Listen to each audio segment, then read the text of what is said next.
On va passer à autre chose. Donc, c'est l'éclampsie. Quoi de neuf concernant l'éclampsie? Et ça va être fait par professeur Madassi, qui est chef de service de gynéco-obstétrique l'hôpital Bab el Oued. À vous la parole. Merci Madame la Présidente. Donc après cet intermède super intéressant, nous allons totalement changer de cap. Nous allons à l'obstétrique. Je crois que c'est une spécialité qui intéresse un peu plus tout le monde parce que ça fait partie de notre quotidien. Donc il faut savoir que la prééclampsie reste un problème de santé publique dans tous les pays du monde, pas spécialement les pays en développement. Ça reste une pathologie systémique, ça il faut bien le comprendre pour retenir un petit peu la suite des événements. Et c'est une pathologie qui revêt d'une morbidité, d'une mortalité très élevée, donc particulièrement dans les pays développés aussi. Comme vous voyez sur cette slide, le nombre de décès maternels par prééclampsie, c'est la première cause de décès en Occident. Chez nous, ça reste la deuxième cause après les hémorragies du postpartum. Et c'est une cause de décès néonataux et surtout de prématurés, souvent de prématurés iatrogènes. Comme je disais, la prééclampsie est une maladie systémique, donc elle n'épargne aucun organe. C'est ça qui va faire un petit peu sa complexité, parce qu'on peut avoir une errance diagnostique.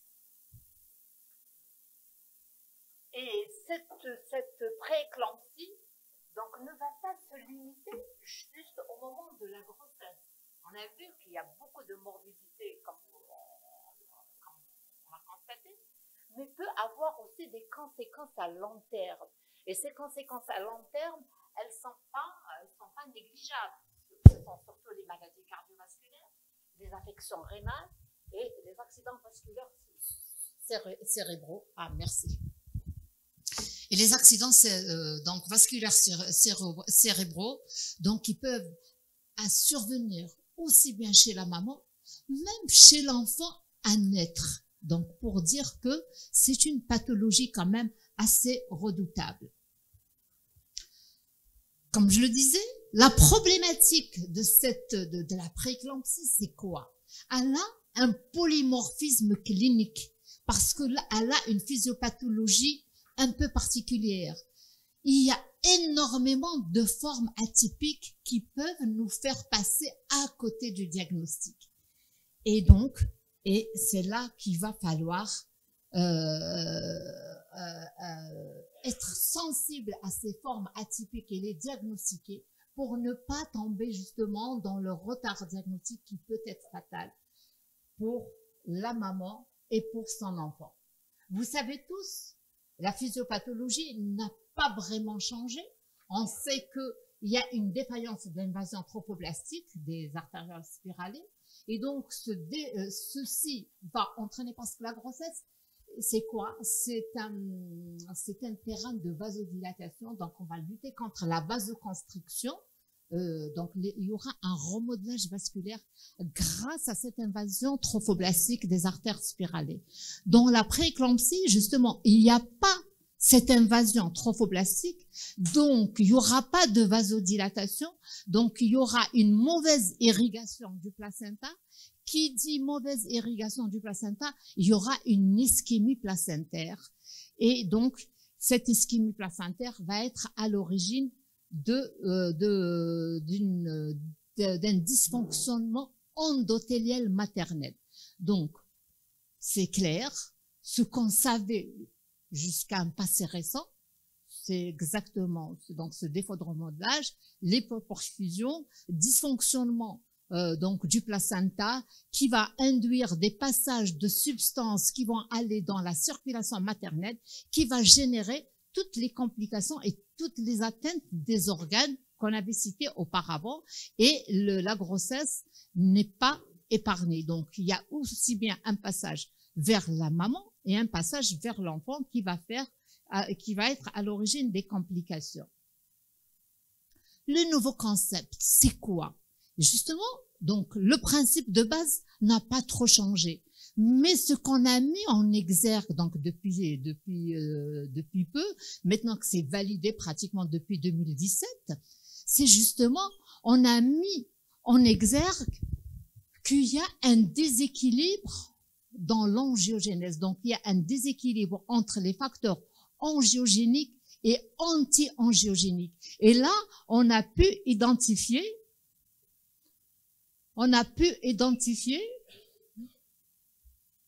attendez, je vais mettre le pointeur. Donc, on a pu identifier, donc le facteur anti-angiogénique qui est le PIGF et le SFLT1, d'accord? Donc, on a mis donc la différence, que nous avons compris, qu'il y a des facteurs anti-angiogéniques et angiogéniques qui sont à l'origine de l'explication un petit peu de tout ce qui se passe. Alors, donc je disais que c'est ce déséquilibre entre les facteurs angiogéniques et anti-angiogéniques qui vont être à l'origine de la perturbation. Donc, qu'est-ce qui va se passer? Regardez, dans une grossesse normale, donc il y a un équilibre entre les facteurs pro-angiogéniques qui sont le PIGF et les facteurs anti-angiogéniques représentés ici par le SFLT1. Et dans l'éclampsie, qu'est-ce qui va se passer? Les facteurs angiogéniques qui vont être responsables de la vasodilatation vont être diminués. Il y aura les facteurs anti-angiogéniques représentés par le SFLT1 qui va être à l'origine de la vasoconstriction, qui va, elle, être à l'origine des problèmes vasoconstricteurs, notamment donc l'hypertension et la fuite protéique, donc et l'œdème inflammatoire. Donc, si on se résume, qu'est-ce qui va se passer? Donc, il y a des facteurs de risque parce que finalement, c'est pas toutes les femmes qui vont faire une prééclampsie. Il y a une prédisposition. Il y a les facteurs de risque. On va les voir tout à l'heure. Donc, ces facteurs de risque vont favoriser un petit peu ce défaut de remodelage vasculaire qui va être à l'origine donc de la perturbation du fonctionnement du placenta. Donc, il y aura un dysfonctionnement placentaire. Cette hypoxie placentaire va être à l'origine de l'augmentation des SFLT1 et une diminution des Oui. J'ai pas encore nos confrères et consoeurs qui sont intéressés par l'atelier du thermogramme. Comment dire un thermogramme?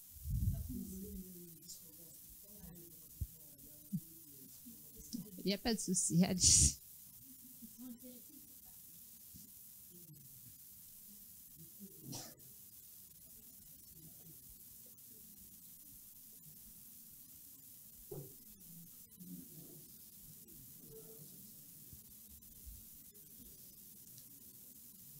Il y a du bruit, je peux pas, il faut qu'ils sortent.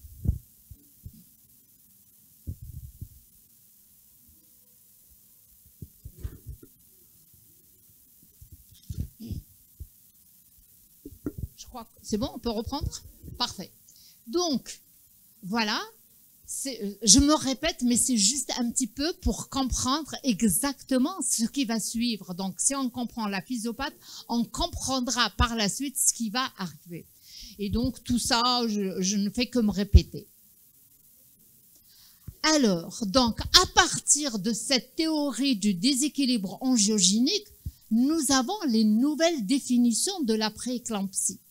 Alors, les nouvelles définitions, ce qu'il faut retenir maintenant, que la triade classique que nous avons tous appris à la fac, que hypertension, protéinurie, œdème, n'est plus d'actualité, n'est plus de mise pour définir la prééclampsie. Donc, au jour d'aujourd'hui, la prééclampsie se définit de différentes façons. Quelles sont ces façons? Donc, on garde, il y a toujours l'hypertension de nouveau après 20 semaines, donc ça n'a pas tellement changé pour une des situations, d'accord? Qui peut être accompagnée d'une protéinurie, donc toujours la significativité de la protéinurie reste la même valeur, au-delà de 300 mg par 24 heures. Mais ce que nous savons maintenant, la protéinurie n'est pas indispensable au diagnostic. Pourquoi? Parce qu'elle peut être absente chez 10% des femmes qui ont une prééclampsie. Et ce qui est encore beaucoup plus important à connaître, c'est l'absence de la protéinurie chez les femmes qui présentent une crise d'éclampsie. Parce que souvent, on a toujours appris, quand une femme consulte au pavillon des urgences pour une crise convulsive, on faisait une bandelette. Donc, dès qu'on avait la bandelette qui était négative en matière de protéinurie, on éliminait la prééclampsie. On dit, ah non, c'est une épileptique, par exemple. Or, maintenant, on s'est rendu compte qu'on a vu tout faux jusqu'à un passé récent. Et donc, la bandelette ne devrait pas nous faire éliminer.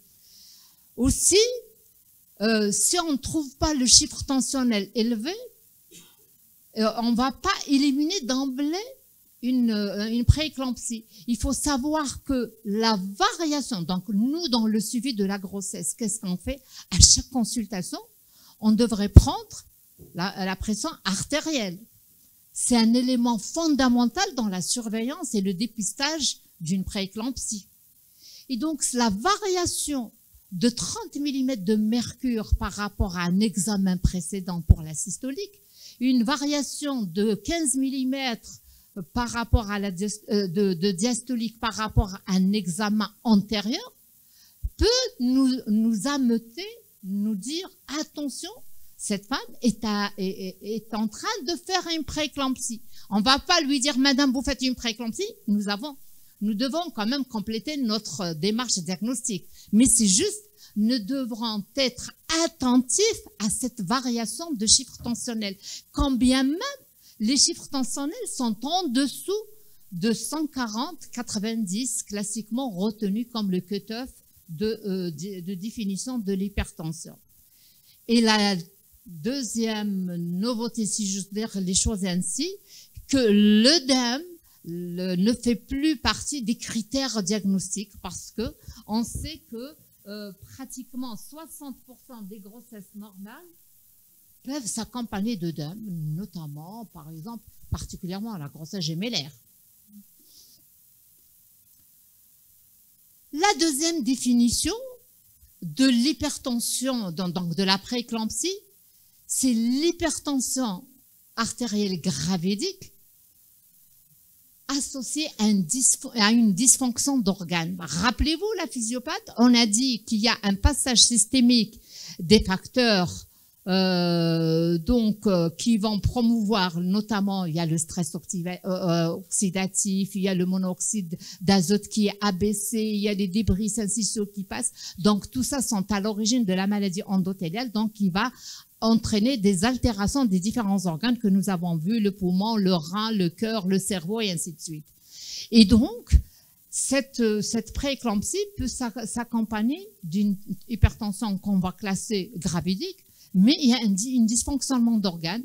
Ça peut être rénal, ça peut être hépatique, ça peut être hématologique, ça peut être neurologique, ou bien alors un retard de croissance placentaire, donc un dysfonctionnement placentaire, un retard de croissance, par exemple. Et donc, ça, c'est des éléments qui devraient attirer notre attention. Alors, la nouvelle classification, qu'est-ce qui va donc? La prééclampsie ne fait plus partie de la classification, mais de la définition. Rappelez-vous, la Société internationale américaine la Société internationale d'hypertension classe, on a 4 classes, type 1, type 2, type 3, type 4. Donc la prééclampsie, c'est type 1. Donc, on a le type 2, c'est hypertension gravidique, le type 3, HTA chronique, type 4, HTA gravidique compliqué de prééclampsie. Donc, la prééclampsie ne fait plus de cette classification, mais c'est beaucoup plus une définition. Là aussi, on vient de le dire, que l'HTA c'est une dysfonction maternelle ou placentaire, c'est une prééclampsie, même en présence d'une protéinurie. En absence d'une protéinurie, pardon. Le beau sévère, on a toujours classé le mot sévère par rapport aux chiffres tensionnels, par rapport à l'acide urique, par rapport au taux de protéines, la protéinurie. Alors que là, maintenant, le mot sévère ne concerne concerne toutes les prééclampsies associant une dysfonction d'organes, donc quel que soit le chiffre tensionnel. Et la dernière, la prééclampsie précoce, c'est toute prééclampsie qui survient après 34 semaines. Donc voilà, avant 34 semaines, qu'est-ce que j'ai dit? Après, d'accord, c'est avant, heureusement que c'est écrit. Très bien, donc c'est ça un petit peu, toutes les nouveautés qu'il va falloir. Très bien. Donc, maintenant, il va falloir intégrer ces nouvelles définitions et ces changements parce que ça va retentir, ça va améliorer la prise en charge des femmes qui en souffrent. Alors, là, on arrive au mode de révélation. Parce que souvent, on ignore un petit peu les étiologies, on n'y pense même pas. Or, maintenant, on sait qu'il y a d'innombrables étiologies qui peuvent être à l'origine de cette prééclampsie. Et puis surtout, il faut intégrer que la prééclampsie peut être révélée par la complication, et c'est souvent le cas. Alors, les étiologies, donc vous avez la slide qui énumère les différentes, parce que là, le temps, il passe, je ne vais pas les énumérer toutes, pour vous dire que même les causes... qu'est-ce qui se passe? Ça bloque. Voilà, c'est pour dire que les pathologies dentaires sont à l'origine de la prééclampsie. Donc, il faut intégrer l'hygiène buccale dans la surveillance de la grossesse. D'accord? Alors, si classiquement, on a donc la forme typique qui est l'HTA et la protéinurie, encore faudrait-il retenir le cut-off de 140-90. Vous savez que maintenant, dans les définitions de l'hypertension, nous avons revu les chiffres à la baisse. Mais malheureusement, en matière d'obstétrique, on a toujours gardé le cut-off de 140-90. Mais souvent, les modes de révélation donc, sont des symptômes fonctionnels qui peuvent donc amener la femme à consulter. Donc, quand on a ces signes, je crois qu'il faut c'est des signes révélateurs, donc il faut penser à la prééclampsie. Donc, parmi les formes atypiques, donc c'est celles-là qui peuvent passer à côté, le clinicien, le professionnel de la santé peut passer à côté, notamment dans les prééclampsies non protéiniques, protéinuriques, les prééclampsies normotensives et les prééclampsies précoces. Alors, prééclampsie sans HTA. Là, j'insiste pour dire que l'HTA, qui est la pierre angulaire, elle est manquante. Donc, ce qui fait qu'il y a errance diagnostique. Ces femmes, elles vont consulter chez Monsieur Tout-le-Monde. Souvent, c'est des femmes qui consultent au PU parce qu'elles ont une symptomatologie autre que hypertension. Donc, c'est des symptômes qui peuvent l'amener dans un service de médecine interne ou de consultation de néphrologie. Et donc, il suffit tout juste d'interroger ces femmes et de leur demander un bilan hépatique, une numération formule sanguine, on aura réglé le problème. La prééclampsie sans hypertension artérielle. Donc, c'est des femmes qui vont avoir des douleurs épigastriques, qui vont avoir des vomissements. Elles vont consulter en hépato, elles vont consulter en médecine interne et le diagnostic, et on passe à côté du diagnostic. Or, c'est très important, c'est vital de poser le diagnostic précocement. La même chose, il ne faut pas hésiter à faire une formule numération sanguine et faire un bilan hépatique.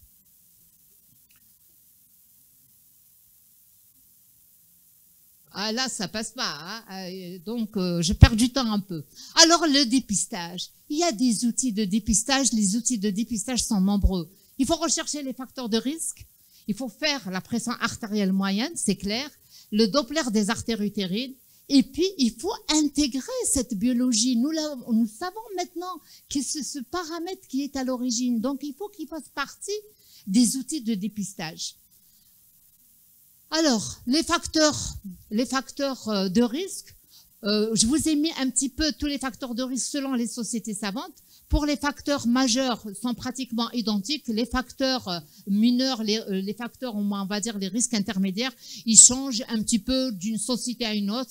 C'est par rapport à un petit peu l'âge, c'est par rapport au BMI. Donc voilà, ce qui fait que il y a des disparités par rapport aux facteurs de risque. Et pour ce qui est de la pression artérielle moyenne, évidemment, il faut être rigoureux dans la prise de la pression artérielle chez la femme. Il faut respecter les conditions, vous les connaissez tous, donc c'est pas la peine que je vais passer dessus. Il y a aussi, je crois qu'il faut appliquer la règle des 3. La règle de 3, c'est quoi? C'est de prendre l'attention, c'est surtout par exemple pour éviter l'effet blouse blanche, parce que souvent les femmes quand elles consultent, on a des chiffres intentionnels un petit peu élevés, donc on ne sait pas exactement ce qu'il en est. Maintenant, c'est des facteurs de risque. On peut aiguiller la patiente sur les facteurs, sur une prééclampsie. Maintenant, s'il n'y a pas de facteur de risque et qu'il y a cette crainte parce que la malade, elle est anxieuse quand elle consulte, à ce moment-là, on peut appliquer la règle de 3. C'est-à-dire, on va demander à la malade de faire sa pression artérielle à la maison, 3 fois le matin au petit-déj, 3 fois le soir avant le coucher et pendant 3 jours de suite. Et puis, vous la reconvoquez, elle vous ramène ces chiffres tensionnels, vous allez calculer la moyenne et vous allez voir où est-ce qu'on en est. Est-ce qu'on est dans la prééclampsie? Et regardez, quand on considère les facteurs de risque maternel tout seul, donc le dépistage ne concerne que 58%. Quand on intègre la pression artérielle moyenne et le Doppler des artères utérines au premier trimestre, nous améliorons le dépistage. Donc c'est pour dire quand même, c'est très important à considérer.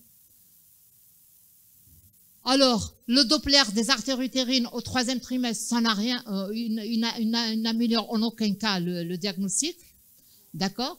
Enfin, il y a, maintenant on parle du Doppler ophtalmique et tout, mais c'est-à-dire que c'est pas encore intégré dans les recommandations, d'accord? Et donc, surtout, c'est cet équilibre, ce dosage qu'il faut impérativement intégrer. Et là, je crois que, enfin, je sais pas, dans certains hôpitaux, ça se fait. Donc, voilà. Donc, voilà. Donc, je reviendrai juste ici.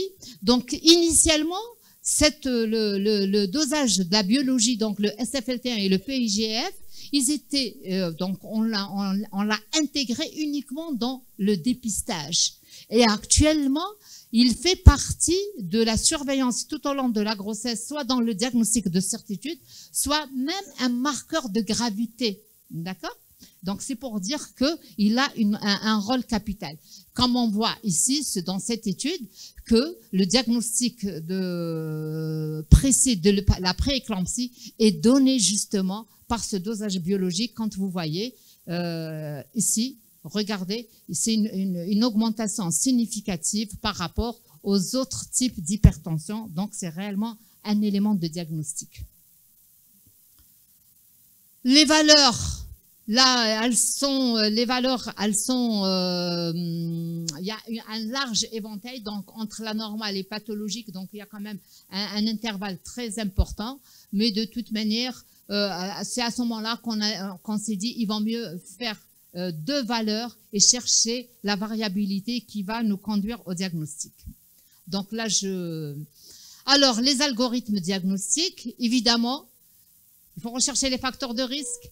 Il faut faire la tension artérielle, le Doppler des artères utérines et les facteurs biologiques. Il ne faut pas oublier aussi de conseiller de l'activité sportive chez la femme enceinte. Donc l'alitement ne règle pas du tout le problème parce qu'on a tendance à dire aux femmes, dès qu'elles sont enceintes, c'est des arrêts de travail interminables. C'est extraordinaire qu'est-ce qu'il n'y a pas comme arrêt de travail. Et puis, la sédentarité, la couette n'a jamais arrangé quoi que ce soit. Donc, il faut encourager impérativement l'activité physique, comme vous le voyez ici. L'aspirine, on va en parler également. Alors, l'aspirine, je crois que son rôle n'est plus à démontrer. Donc, elle est admise par toutes les sociétés savantes. Comme vous voyez, les doses varient de 50 à 162. Donc, le risque hypothétique d'hémorragie à l'accouchement, ça reste vraiment très théorique. C'est pour ça qu'on préconise d'arrêter à 36 semaines, justement pour éviter cet écueil. Mais quand on sait que la balance bénéfice-risque, elle est indiscutable, donc tout se gère. Alors, les recommandations pour l'aspirine, parce qu'on a tendance à avoir aussi des prescriptions à tort et à travers de l'aspirine dans tous les sens, mais je crois qu'il faut se référer aux recommandations. Quand il y a un facteur de risque majeur, il faut la donner, et quand il y a des facteurs de risque mineurs, il faut qu'il y ait au moins 2 facteurs pour pouvoir la donner. Donc, s'il n'y a pas de facteur de risque, ça ne sert à rien. On ne donne pas de l'aspirine pour prévenir une prééclampsie chez une femme qui n'est pas à risque de développer une prééclampsie. C'est-à-dire qu'il n'y a pas de... La médecine dans ces jamais n'existe pas. Donc, là, c'est juste un petit peu pour vous dire... toutes les sociétés savantes l'adoptent, mais les disparités existent par rapport à la dose, par rapport au début et par rapport à l'arrêt de prescription de l'aspirine, mais toujours utile. Il faut la donner au premier trimestre, l'idéal aux environs de 11 semaines, pratiquement dès qu'il y a activité cardiaque. On l'arrête à 36 semaines classiquement, justement pour éviter cet écueil qui est donc cette hémorragie très théorique. Alors, donc la fondation maternelle et fœtale, donc anglaise, a proposé un screening de la prééclampsie et de son dépistage. Donc là, ils prennent, c'est vrai, nous on n'en est pas encore là. C'est toutes les femmes enceintes, on leur fait un screening, ça veut dire qu'on doit rechercher les facteurs de risque, on fait la pression artérielle moyenne, on fait le Doppler utérin systématiquement à tout le monde et on fait le dosage des facteurs angiogéniques. À ce moment-là, on va calculer le risque, on va départager en 2 groupes. Les femmes à bas risque, donc elles vont être suivies le plus normalement du monde et vont avoir un screening classique.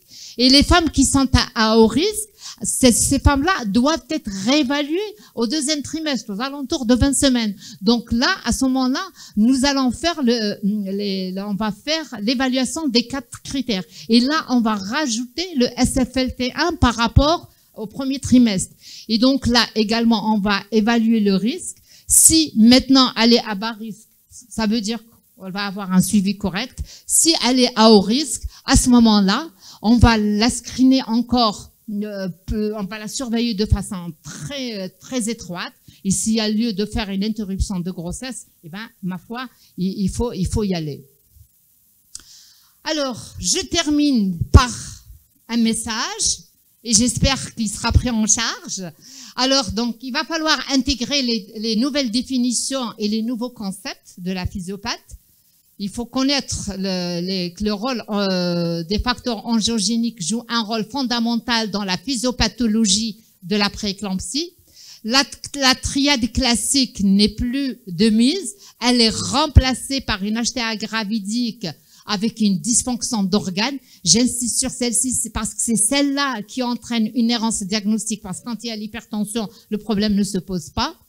La prééclampsie, donc, la prééclampsie atypique particulièrement, ne se dévoile qu'au clinicien avisé, averti, qui saura donc déjouer un petit peu les subtilités pour penser au diagnostic. Et là aussi, j'insiste sur l'intérêt du dépistage. Vous allez me dire, nous n'avons pas tous les outils de dépistage, mais nous avons les 3 principaux, l'interrogatoire à la recherche des facteurs de risque, la pression artérielle moyenne, et tout le monde fait de l'échographie. Je crois qu'il faut faire le Doppler des artères utérines au premier trimestre.